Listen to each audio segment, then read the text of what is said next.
পারদর্শী করে দিয়েছেন। সুবহানাল্লাহ।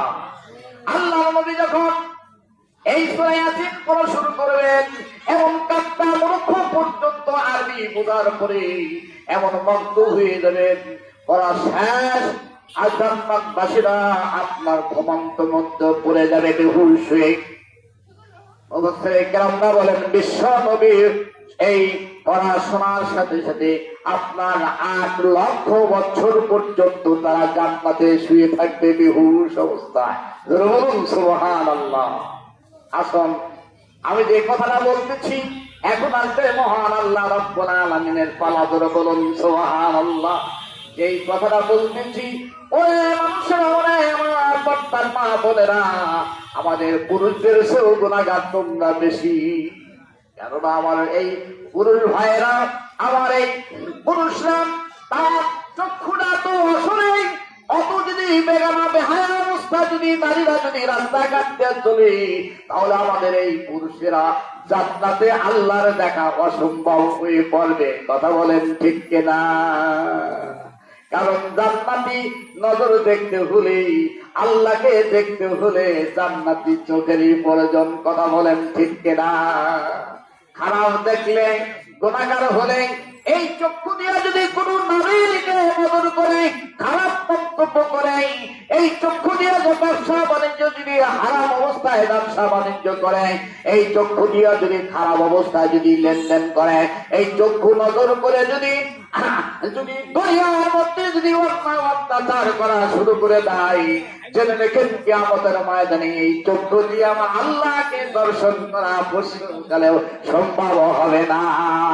আল্লাহুম্মা সাল্লি আলা সাইয়্যিদিনা মাওলানা মুহাম্মাদ ওয়া আলা সাইয়্যিদিনা শাফি'ানা মুহাম্মাদ লা ইলাহা ইল্লাল্লাহ, লা ইলাহা ইল্লাল্লাহ মুহাম্মাদুর রাসূলুল্লাহ সাল্লাল্লাহু আলাইহি ওয়াসাল্লাম। আমি মাত্র 5টা মিনিটও আমার অত্যন্ত স্নেহের থেকে আমি একটু সময় নিচ্ছি, সেটা হলো 5টা মিনিটের মধ্যে আমি শেষ করবো। আল্লাহ হাফেজ। আমি আপনাদেরকে উদ্দেশ্য করে বলবো এবং মা বোনদেরকে উদ্দেশ্য করে আমি বলবো, আপনার একটা ছেলেদেরকে আপনি কোরআনে হাফেজ বানান, কোরআন শিক্ষারা বানান। আমি একটা ইতিহাস বই, এটার যেন বাস্তব কথা আমি বলে আমি শেষ করবো ইনশাআল্লাহ। আচ্ছা, অনেক সময় আসলে হেফজখানা যারা বক্তা হন তারা অনেক প্রকারের ওয়াজ করে, কিন্তু আসলে হাফেজ সাহেবের ছাত্রদের নিয়ে কোনো আলোচনা আমি হয়তো আমার নলেজে পড়ে না, কিন্তু উচিত তো তাদের ব্যাপারে একটু আলোচনা করা। কথা বলেন ঠিক কিনা? যা হোক, বাইজিদ বুস্তামি রহমতুল্লাহ কথা তো আপনারা সবাই জানে যে সারা রাত ধরে মা পানি চেয়েছিলেন, ঘুমন্ত অবস্থায় পানির গ্লাস হাতে করে দাঁড়ছিলেন। সকালে উঠছে, খাইছে, মা খুশি হয়ে এক কাপ পান করে আল্লাহর ওলি হয়ে গেলেন দোয়া বরকতে। শুনছি না এরকম? আসলে সামান্য অল্প কথা বলেই আমি শেষ করে দেবো। একটু কথা শোনো যে বাইজিদ বুস্তামি রহমতুল্লাহ আলাইহি যখন তিনি তার পিতা মারা গেলেন, শুধু তিনি একটি সন্তান, মা জীবিত, আল্লাহ ওলি। ধরে বলুন সুবহানাল্লাহ। যেমন আপনার আল্লাহ রাব্বুল আলামিন বরফের আব্দুল কাদের রহমতুল্লাহ আলাইহি যেমন আল্লাহ রাব্বুল আলামিন তুলসিরমণি, তেমন তার মা ছিলেন আল্লাহ ওলি। ধরে বলুন সুবহানাল্লাহ। কথা বলেন ঠিক কিনা? এইরকম যত আল্লাহ ওলি এই পৃথিবীতে আসছে, কিন্তু তাদের মাদের দিকে একটু ইতিহাস খুলে দেখেন যে আল্লাহ রাব্বুল আলামিন তাদের মায়ের কি আপনার বর্তন ছিলেন, সেই পাত্রটাও অত্যন্ত পবিত্র ছিলেন। বলুন সুবহানাল্লাহ। কথা বলেন ঠিক কিনা? বাইজিদ বুস্তামি রহমতুল্লাহ আলাইহি একটা আল্লাহ ওলি হাত দরবারে নিয়ে গেলেন, বললেন যে হুজুর, আমার এই সন্তানকে আপনি শিক্ষা দীক্ষা দিয়ে যতক্ষণ পর্যন্ত আপনার মতন আল্লাহর ওলি না হতে পারবে, আমার সন্তানকে আপনি ছুটি দিতে পারবেন না। ভাই আমার এই কথাটা বলার উদ্দেশ্য হলো, আসল বাইজিদ বুস্তামি রহমাতুল্লাহ আলাইহিকে ভর্তি করে দিয়ে আসলেন, কিন্তু যখন শিক্ষা দীক্ষা নিচ্ছেন ছুটি তো স্বাভাবিক মাদ্রাসা হয়, কিন্তু অনেক পোলাপান ছুটি পেয়ে বাড়িতে চলে যায়, গার্জেন ওই দেশের আপনার ছাত্রদেরকে নিয়ে যায়, কিন্তু বাইজিদেরকে আসে না, আপনার ধরে নেওয়া ছুটিতে বাড়িতে যেতে পারে না। একদিন বাইজিদ ফুফায়া ফুফায়া কাঁদছেন, লক্ষ্য করেন, বাইজিদ ফুফায়া ফুফায়া কাঁদছেন। উস্তাদ বলছে, বাবারে তুমি কাঁদতো কেন? বলে, কাঁদতো না কেন, আমার মাকে না দেখা পর্যন্ত আমার অন্তরটা ফিরে যাচ্ছে, সকলের বাপ মা এসে নিয়ে যায়, আমাকে একটু ছুটি দেন। তখন বাইজিদের উস্তাদ তখন ছুটি দিলেন। বাইজির বাড়িতে গিয়ে দরজা লটকাচ্ছে, দেখে যে মা কোরআন তালাত করছে। কি করছে? কোরআন তালাত করছে। আজকে আমাদের মা এরকম যদি কোরআন পণ্যলা হতো, নামাজি হতো, আজকে আমার আপনার সন্তান এইরকম কোরআন পণ্যলা হতো। কথা বলেন ঠিক কিনা? এই জন্য কোরআন করতেছে, বন্ধ করছে। গেলে আমি বাইজিদ কেমন আসছিস? মা তোমার চেহারা দেখার জন্য আসছি, আমাকে একটু আপনি দর্শন করুন। বাইজিদের মা বললেন, বাবারে যতক্ষণ পর্যন্ত তোর মাথা পাকবি মা পারাবে দস্তরবন্দি না হবে, ততক্ষণ পর্যন্ত আমি মা তোর সঙ্গে দেখা করবো না। বাইজিদ তখন ফিরে চলে আসলেন, এসেছিলেন আমার কাঁদছেন। বাইজিদ উস্তাদ বলতেছেন, বাবারে তুমি কাঁদো কেন? তোমার তো আমি ছুটি দিলাম, মাকে দেখে আসো নাই।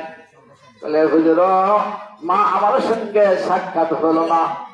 বলছে যে, বাবারে যতক্ষণ পর্যন্ত তুই দস্তরবন্দি না পাবি আর যতক্ষণ পর্যন্ত দাওরায় হাদিস শেষ না করবি, ততক্ষণ পর্যন্ত তোর চেহারা আমি দেখবো না। সুবহানাল্লাহ। আমরা তো অনেক মায়েরা আছি, সন্তানকে তোলা তোলা করে মহব্বত করে, কিন্তু বারবার বাড়ি আনে, তখন তার মহব্বত বাড়ি দিকে হয়ে যায়, শয়তানে সে ঘাড়ে খপ্পর নিয়ে পলায়ন শুরু করে, আর হেদ্রখানা যেতে চায় না। আছে না এরকম? কথা বলেন, আছে কিনা? শয়তানে খপ্পরে পেছে গেলে তার রক্ষা নাই। যেমন বাইজিদ বুঝে ফেললেন আমার উপায়ন্ত নাই, সব ছাত্ররা ঘুমায় যায়, বাইজিদ ঘুমায় না। মাদ্রাসার কোণে বসে বসে তিনি কোরআন পড়া শুরু করে দিলেন। তাহাজ্জুদ নামাজ পড়ে আর কান্দে, মাবুদ আমার মায়ের চেহারা দেখার জন্য তোমার কোরআনকে আমার অন্তরে গেঁথে দাও। সুবহানাল্লাহ। কোরআনকে অন্তরে আমার গেঁথে দাও। আল্লাহ কবুল করে নিয়েছেন। বাইজিদ একদিন নয়, দুই দিন নয়, এক সপ্তাহ মধ্যে বাইজিদ তার উস্তাদের কাছে সম্পূর্ণ কোরআন হেদ্দ হিসেবে শোনাই দিলেন। তোর বলুন সুবহানাল্লাহ। কিন্তু পাগড়ি পরাই না সময় ছাড়া, অসময় কি আর উস্তাদরা পাগড়ি পরাই নাকি? কথা বলেন, মাহফিল ছাড়া তো আর পাগড়ি পরাই না। ও কাঁদছে। আল্লাহর নবী সাল্লাল্লাহু আলাইহি ওয়াসাল্লাম মদিনা থেকে সব শ্রেণী বাইজিদের উস্তাদের স্বপ্ন দেখাইছে। ওরে বাইজিদের উস্তাদ, আমি বাইজিদের জন্য পাগড়ি রেডি করে রেখেছি। আমি বাইজিদের জন্য আমি পাগড়ি রেডি করে রেখেছি রে। আরে বাইজিদের উস্তাদ, তাড়াতাড়ি আমার বাইজিদকে মাথায় পাগড়ি পরায়া স্লোগান দিয়ে ওর মার সঙ্গে যা সাক্ষাৎ করা, ওর মার সময় কম, ওই মার সময় কম। তোরা বলুন সুবহানাল্লাহ। কিন্তু পাগড়ি পরায়া বাইজিদ বুস্তামি রহমাতুল্লাহ আলাইহি ওই উস্তাদের মতন একজন আল্লাহওয়ালা হয়ে বাড়ি থেকে রওনা করলেন উস্তাদ সাথে। যা ঠকঠকাইছে যখন লক করছে, মা বলছে যে কে? বলে, আমি বাইজিদ। তোর কি হয়েছে রে? মা, আমি পাগড়ি পরেছি, উস্তাদ আমার সাথে আছে, তোমার কোনো ভয় নাই। মা, আমি তোমার সাক্ষাতে আমি এসেছি। যেন বলুন সুবহানাল্লাহ। ঘরের দরজা দেখে যে উস্তাদ এক পাশে বাইজিদ, পাখি মাথায় দিয়ে লম্বা জামা গাদা পরে হাজির। তখন বাইজিদের মা তখন গলে জড়াই ধরে চুমু খেলেন আর বলেন, বাবা রে, তুই আমার কথা রক্ষা করেছিস, আল্লাহ তোরা হায়াত দেখ। এই বলে তখন বলতেছে বাইজিদের উস্তাদকে, ও বাইজিদের উস্তাদ, তুমি আমার পুনরায় কলেমা পড়ে দাও, আমার সাথে সাথে সকলে বলো লা ইলাহা ইল্লাল্লাহ, লা ইলাহা ইল্লাল্লাহ, লা ইলাহা ইল্লাল্লাহ, মুহাম্মাদুর রাসূলুল্লাহ সাল্লাল্লাহু আলাইহি ওয়াসাল্লাম। এই কলমা বাইজিদের উস্তাদের সাথে পড়তে পড়তে বাইজিদের মা দুনিয়া ছেড়ে চলে গেলেন। ইন্না লিল্লাহি ওয়া ইন্না ইলাইহি রাজিউন। জান্নাতের সারাবান তাহুরা পৌঁছে গেলেন। বাইজিদের আম্মা এই এতক্ষণ পর্যন্ত অপেক্ষা ছিলেন, আমার সন্তান যতক্ষণ পর্যন্ত আল্লাহ আলেমে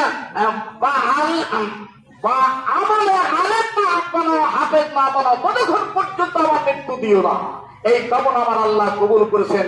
আল্লাহ আপনাদের সকলকে যেন আমার আপনার কথার